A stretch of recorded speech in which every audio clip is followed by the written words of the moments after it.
Good evening. This is the 37th time I have spoken to you from this office. Only the CBS crew now is to be in this room. Have you got an extra camera in case the lights go out? If everyone in America would burn just one TV set. In the 70s, there was a kind of underground movement of, the kill your television.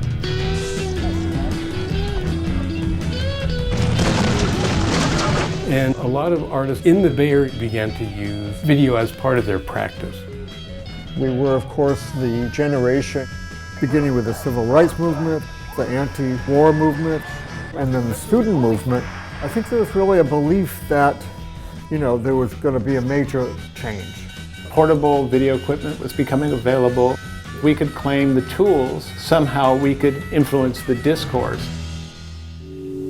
My ultimate goal probably in video is to make tapes that are as satisfying as music is to me. Skip got one of the very first video setups and became, one of the principal proponents of what was called feedback, making abstract images that are speaking directly to the video signal. I was turning this media back onto itself. Probably I thought of myself as more of an experimenter than an artist. Then he and Arthur Ginsberg, at what would become known as Video Free America, they would do more like guerrilla television, give underground scenes more of a voice. We always had the idea that we were a place to see work. And we showed our work, but we brought in everyone we knew. Because there wasn't much distribution set up in those days. You just get a bunch of people, you get some wine, probably get some pot. Lynn Hershman was another totally groundbreaking artist. She really began as a performance artist, the most famous one being the Roberta Brightmore performance. It was a work about the construction of identity, and it was a time when women were finding their voice. Roberta was a fictional person, but people didn't know it was an artwork. They thought she was a real person. So she would go out on dates. And I hired a surveillance photographer to photograph and keep records of where she went. And her look was constructed from advertisements. Blondes had more fun, you wear a certain lipstick. Her construction chart was really calling on media of that time. It was always that, in my situation, the truth was much more difficult to believe than...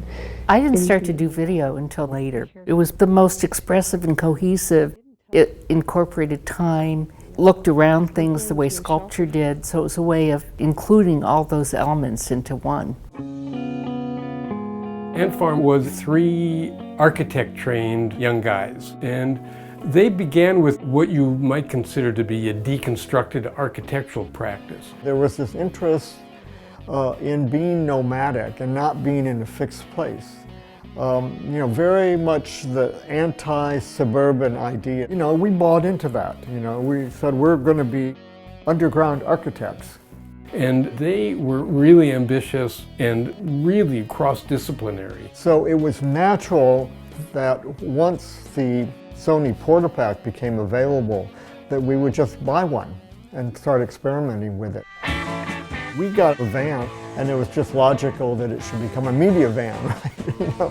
When we got on the road in the van, we were meeting people working with this first generation of video equipment. And that included other groups, like the Video Freaks, or the Rain Dance in New York. Accept your nomination for President of the United States. And that eventually led to doing the project TV, designed as alternative video coverage of the political conventions. Well, we're here to cover an event. The event is the Republican National Convention. They would follow some of the news anchors around, and they would try to interview them, and they would show the privileged space that was created by the big networks. We had a countercultural approach and a team that spent all their time with the Vietnam veterans against the war.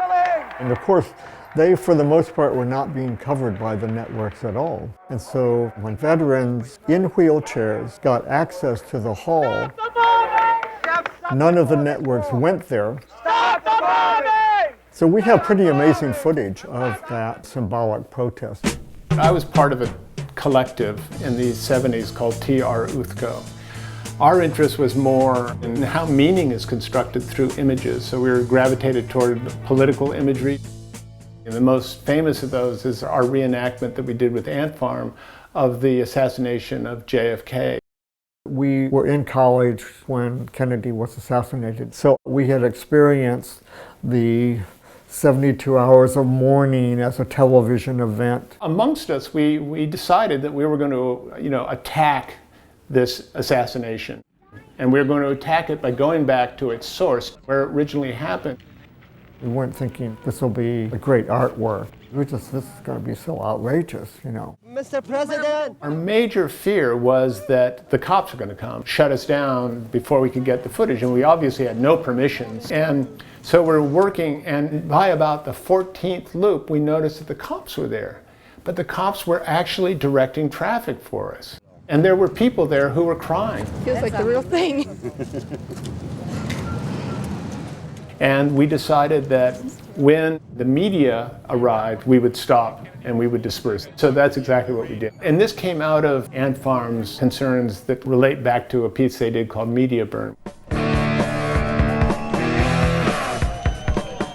The concept for Media Burn was, if you could create one image, what would that be?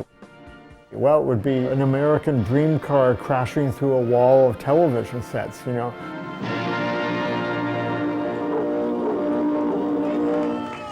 Are you worried about your chances for survival? I'm more worried about America's chances for survival.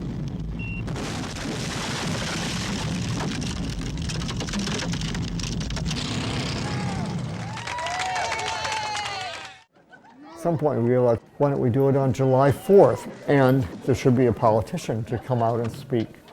Now I ask you, my fellow Americans, haven't you ever wanted to put your foot through your television screen? Let me say this finally, the world may never understand what was done here today, but the image created here shall never be forgotten. Thank you very much, ladies and gentlemen. They invited the press to cover it, and they had their own film crews covering the coverage. And we were very curious to know what the regular news people made of it. What I have to say, I'll say on Channel 4, 5:30 and 6:30. What angle are you Which they had not a clue. Is this art? Is this politics? Is this... And I think that was sort of the whole thing, just raising these questions.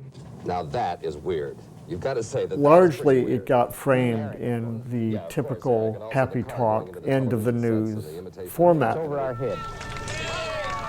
What unites a lot of these artists is this fundamental wish to undermine expectations. They were doing interventions that were just sometimes mystifying, but so intriguing that it just forced you to rethink, your way of being in the world. I don't think I want to get it, do you? From the culture corner tonight. And that's it for this week.